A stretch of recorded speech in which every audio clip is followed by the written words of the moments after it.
Okay, so the day 4 question is, what is one of your favourite painting tools? Something that you use and absolutely love. How do you use this product and how has it made you a better painter? Okay, for this one, it actually took me a while to come up with what my favourite one was, because first of all I thought of my airbrush that I've been using for about a year, and I thought that's really helps, but it actually hasn't. It's just given me a new style of painting.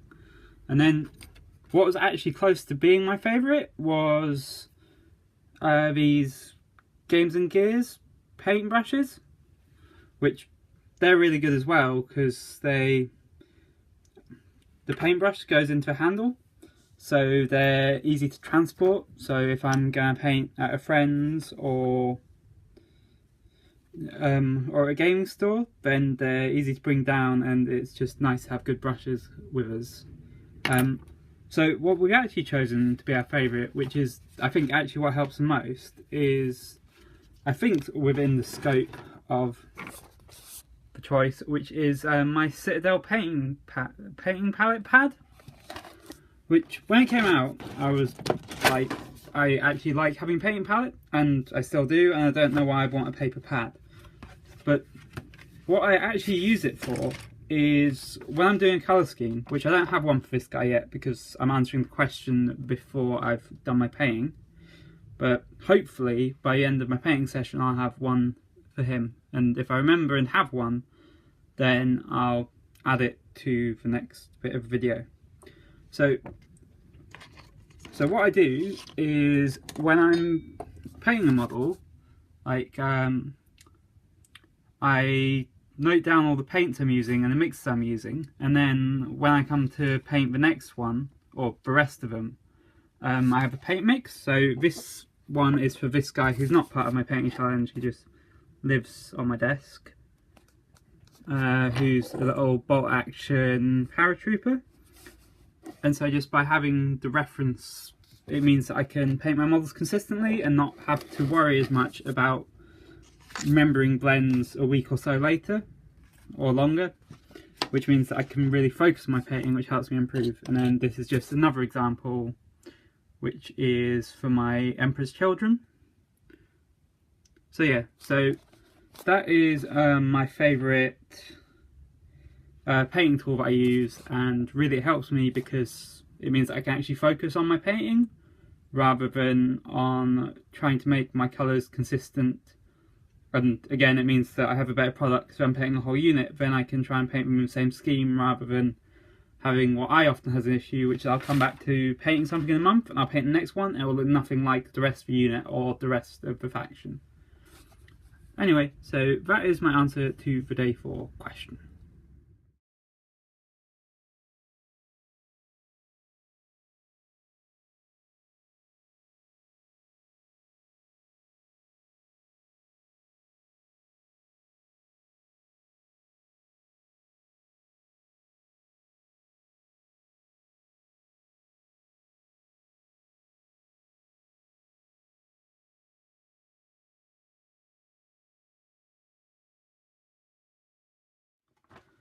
Okay, so we thought that today we'll cover our secondary objective for the week, which is to share the fluff with you from behind our project.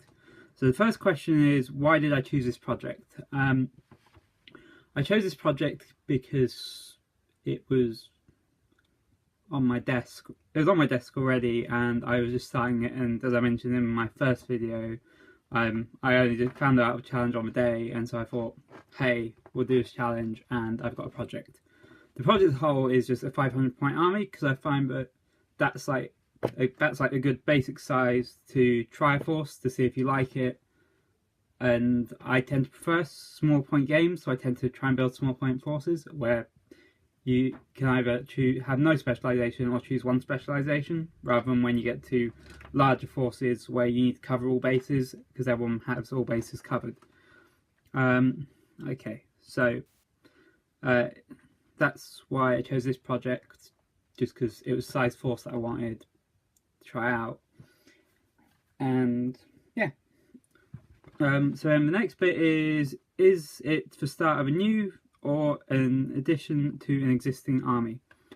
Really it's the start of a new army, because I've got a few bits of Tau from when they originally released, which was probably early 2000s, but all of them are badly painted and fairly broken. So I'm using little bits from that, which I'm just fixing or respraying to start again, but I don't have any valid units, so it's a new army.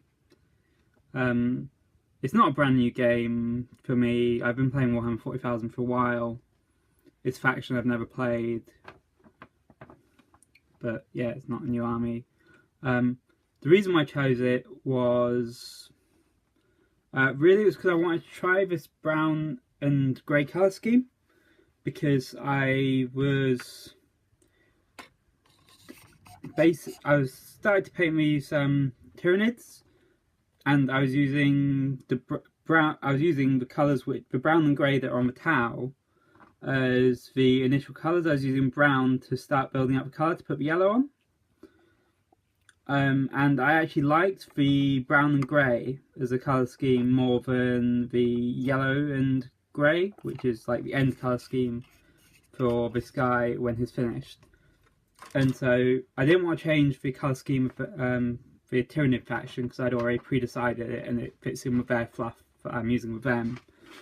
So really I wanted to find a new army, but I could try the grey and brown scheme on. So originally I thought that I'd do Skitarii, who are kicking around, as an army that I need to sort out. But I found that their army sort of split, so there wasn't a good way to combine the brown and grey on the armour. It kind of split how these guys are base coated, where the grey went on the cloak and the brown went on the armour, or vice versa, which wasn't really what I was liking originally. So I picked the Tau because they have the plating, which sort of does the similar thing to the Tyranids, where you sort of can get the striping of the two colours. What do I hope to do with it after challenge ends? When challenge ends, I'll probably try and play a few games with it, see if I like the force and see how they play. And if I like them, then my plan is I'll probably add to them as the units which I've chosen, or make up the Hunter Cadre formation, which is the foundation of the Decurion equivalent for Tau. So it's kind of chosen so that I can play it as combined arms attachment, and I can play it as a formation, and if I extend, then I can extend into other formations, and then I can use the Decurion option as well. Okay, so yeah, so that's about that to cover the fluff. There isn't really a backstory for it yet. I generally will have a backstory at some point, because I like to have a backstory for all of my armies, not as part of a challenge, just like I like to have a story. It's not necessarily going to be, it's not necessarily a story about the history of them, but often I like to have sort of an idea of why they're in the formation they are at the beginning of the encounter. But I don't have one yet, as I was building it based around a formation rather than sort of an organic mental development of them. Okay, so that's the stuff for my secondary objective, and hopefully that's good enough.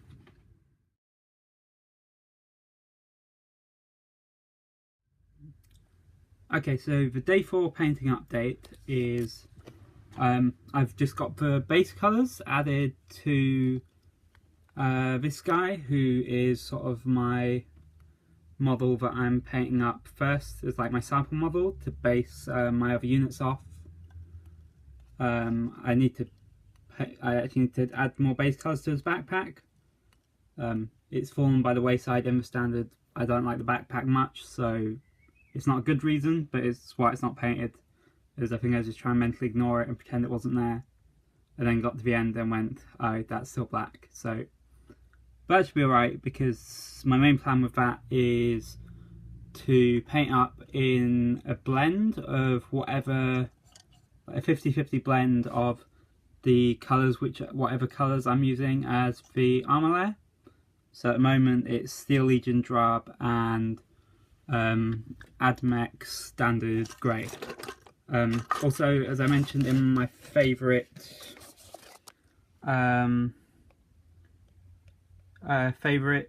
tool, I've started putting together my little paint palette guide of colours I'm using. For this project it's probably less necessary, because the majority of colours I'm using are just out as they come out of the pot, but it's still of use because I'm experimenting with the model, as it's my lead model.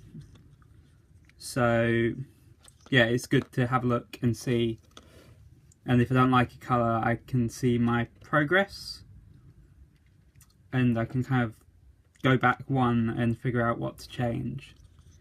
So that's quite good. At the moment I'm trying to use a sort of the highlighted colours. I'm using the red, and there's a slightly lighter blue, which is like on the gun end, but it doesn't stand out at the moment. But as I progress with the layers, I'm hoping to, yeah, I'm going to be using brighter blues, which I do have somewhere, but I don't know where they are, so we'll not cover them right now.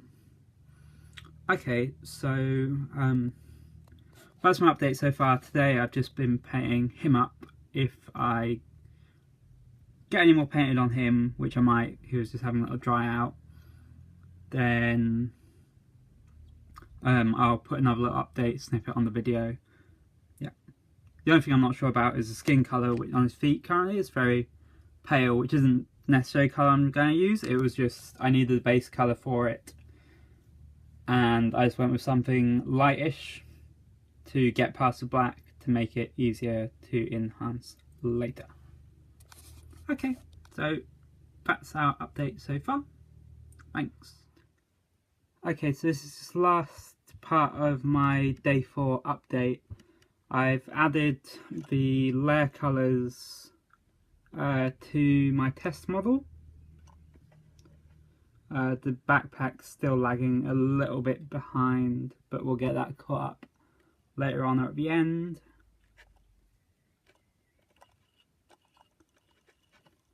So I was hoping to get him finished today, but he's taking a little longer than expected. So next I think we will apply the washes to him, and then just sort out the base and do any highlights after that, and just touch-ups. So I think I'm happy with the way that he looks, really. One of my main things is I get distracted and overpaint stuff, so that painting everything else takes too long. So I'm trying to have them looking good while, yeah, having a not too long a paint time. And then once I've got him finished, then I will start applying all the base colours to all of the other models. I've got my colours mostly written up for what I've been using on him, which should make painting everything else easier. And also in one of my other videos I said that I thought I'd completed my oath, but in my oath I said base painting my models rather than base coating them rather than undercoating, which is what I meant. But as I said in my oath, I still need to complete that by trying to get everything base coated by the 8th day, which means I have more work to do than I thought I did before then, but hopefully that should be fine. Okay, that's all folks, bye.